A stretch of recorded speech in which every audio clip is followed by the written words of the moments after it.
May the words of my mouth and the meditations of our hearts be acceptable before you, O Lord, our rock and our Redeemer.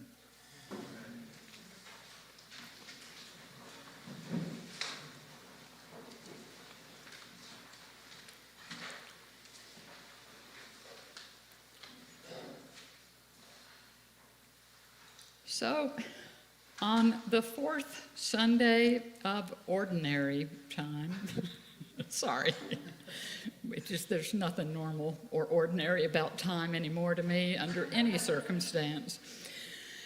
Here we are in the midst of Epiphany, and last week, I think I said this, I can't remember anymore what I have said from week to week, but I think I said that in the Gospel of Matthew, he lays it out very, very succinctly that Jesus is going to have two aspects of his ministry, one of which is as teacher, and then the other for us to learn from are where we experience the signs and evidence of his presence. So this week, we're continuing along in the Gospel of Matthew, and we get to the Sermon on the Mount. We're going to follow it for the next few weeks until we end this ordinary time and begin Lent.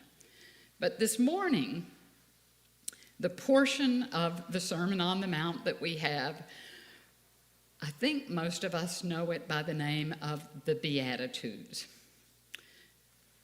And I want to just give a little tiny preface to this. We're going to look at the beginning of this gospel. When Jesus saw the crowds. Now we know that he is in a very hilly part of the country, so he's able to have some perspective.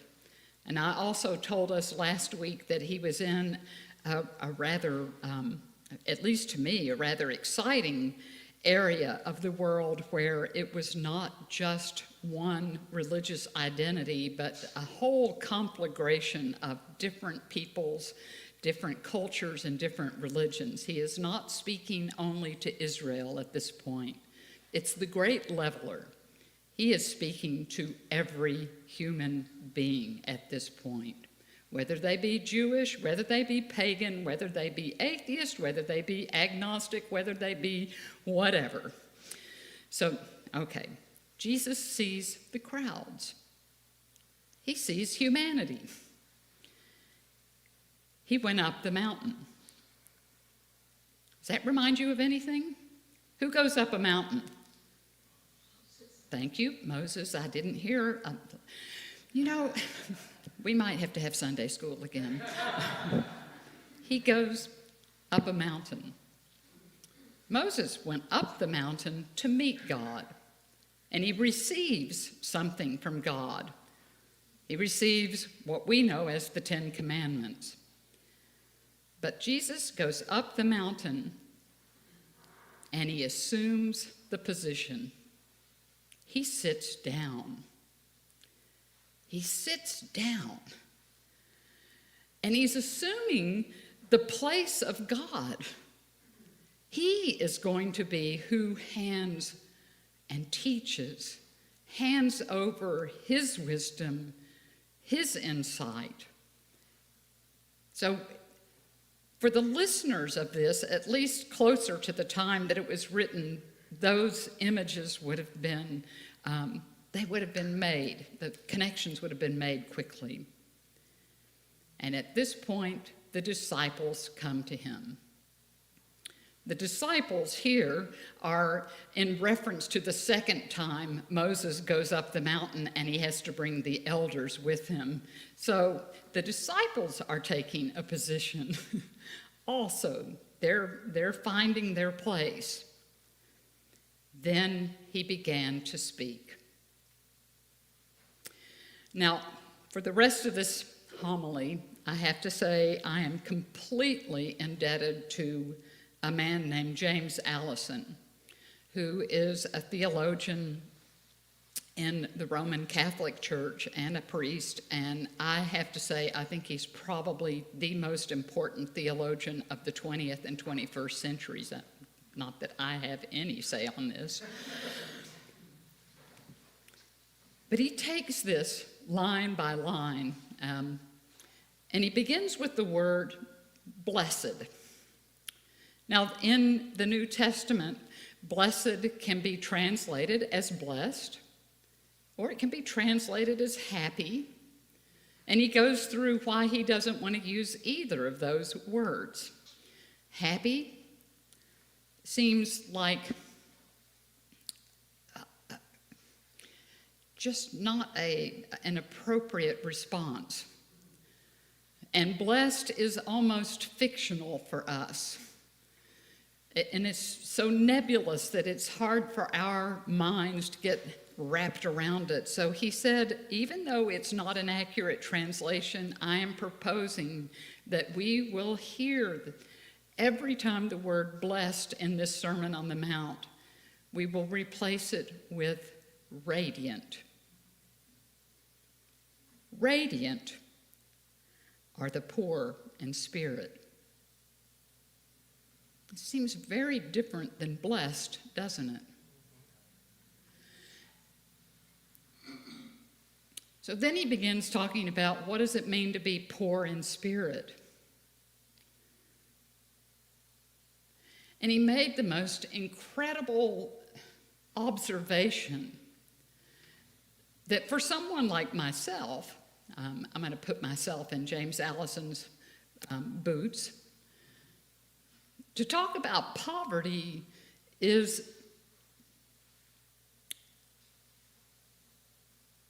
would be full of shame. I'm middle class. I have a home. I can pay for my groceries. I can pay for my insurance for my car. I can pay for my gas. I can bring people into my home. So for me to talk about what it's like to be poor is not appropriate. It really isn't appropriate. But he talks about this in terms of people that are actively living in poverty.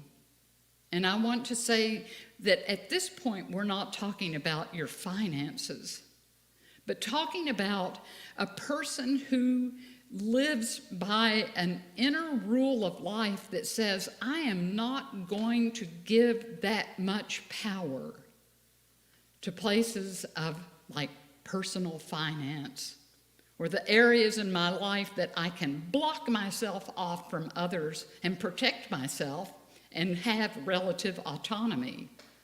But when I choose to actively live a life that is poor in spirit, it means that I am more reliant upon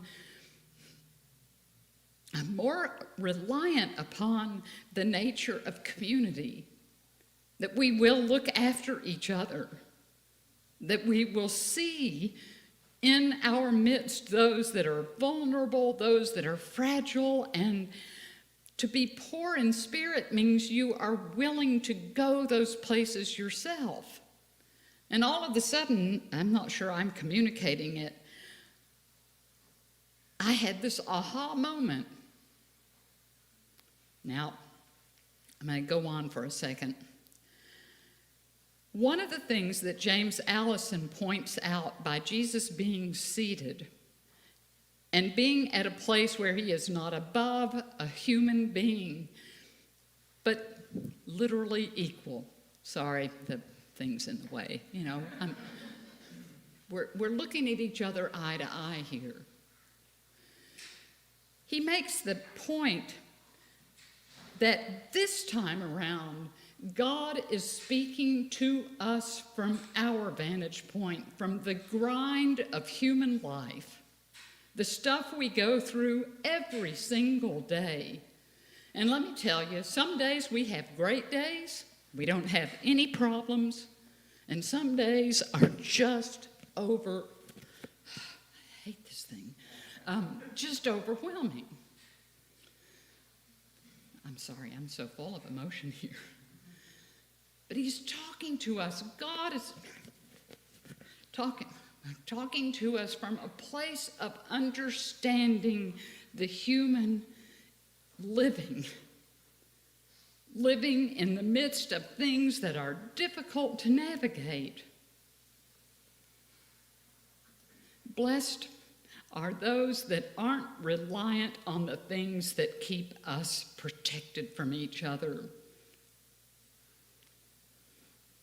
Blessed are the vulnerable,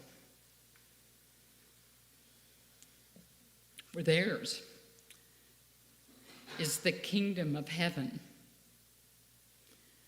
Not in the afterlife. And if there is one point to be made in all of these Beatitudes, Jesus is talking to us about living now. Not something for 6 months down the road or 2 years when we've made our first major goal achieved. He's talking about how are we living now.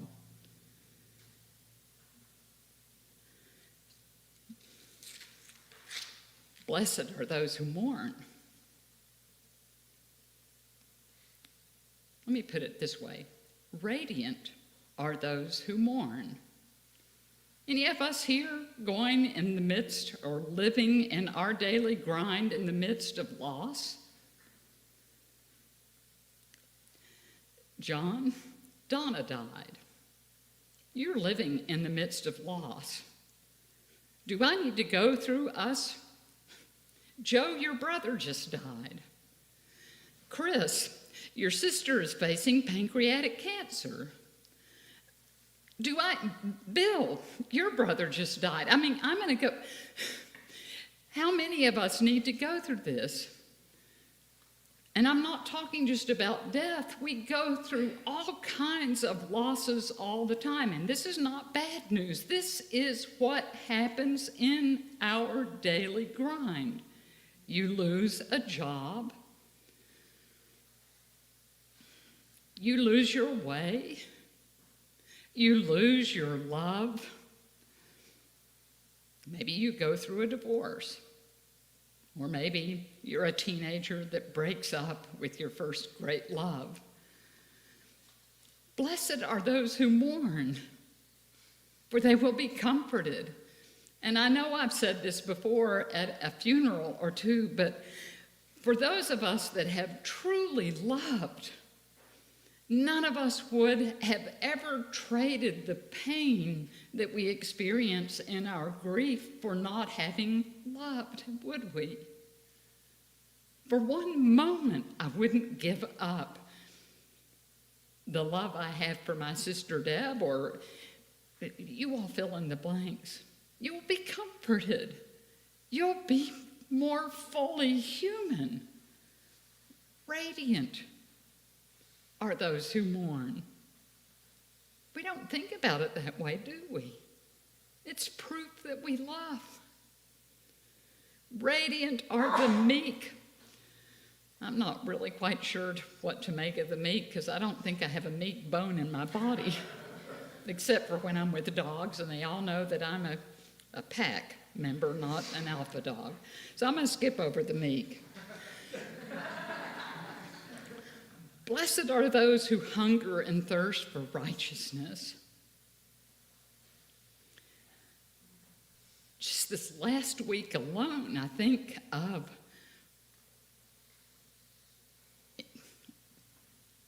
this has nothing to do with nationalism, but I think about what we are going through in our connected world here in the United States with racism, and what it would be like to be a person of color or an immigrant who decade after decade after decade has just been trying to say, see me, I'm your brother, I'm your sister, I'm a human being. I think of the famous photograph of the men. They were predominantly men that were garbage collectors in Alabama back from the early 1960s, and they went out on strike, and all of them were wearing a placard that said, "I am a man." Can you imagine being in that place where you're trying to convince the world around you that you're just like them? Radiant are those who hunger and thirst for righteousness, for they will be filled. Radiant are the merciful, for they will receive mercy. I don't think we need to even tease that one out, do we? Radiant are the peacemakers, for they will be called children of God. And by peace, he's not just talking about having the absence of conflict. He's talking about what does it take for those of us to seek the well-being of those around us. Where's our voice? Where's our action? How are we going to address the fact that we as a community have 135 people that are homeless that are living in downtown Somerset? Where are they? Are they under here? What are we going to do to say, it's on our shoulders. You're our brothers and sisters. It's on our shoulders to give you a shot at life. Instead, we ask these stupid questions. What'd you do to get yourself there? I'm not talking about us, but I think of all the judgmental ways we can approach those that are fragile and vulnerable and say somehow or another it was their fault that they ended up that way, rather than saying, you're in a heck of a place. Here's a hand. Here's a shower. Here's a bed. Here's a roof over your head. Here's a meal, without regard to how quickly they can get on their own feet. We should learn that as parents, that sometimes it takes a lot longer than 18 years to get a child on their. I'm a living example of that. Peacemaking is about making a community whole and real to each other.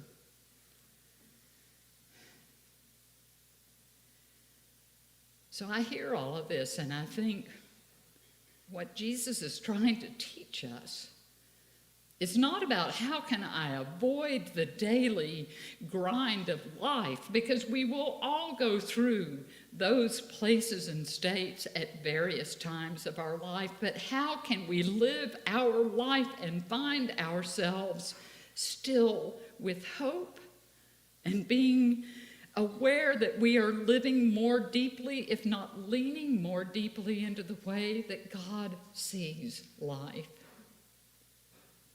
It doesn't mean that it gets it easier or that we become better people. It's not telling us, do this and things will be okay. It's saying, yes, this is life, but how can I live in such a way that I'm aligned with what God wants? So we'll probably end up with a lot of Band-Aids on our knees and elbows. We'll probably end up with a broken heart a time or two. We'll probably end up with a lot of wrinkles. And that just made me think of the Velveteen Rabbit. Sorry, but what we'll find out is that we are real. And inasmuch as we're real, we see each other. And we learn to love each other. And we do become fully alive. And I think that makes us radiant.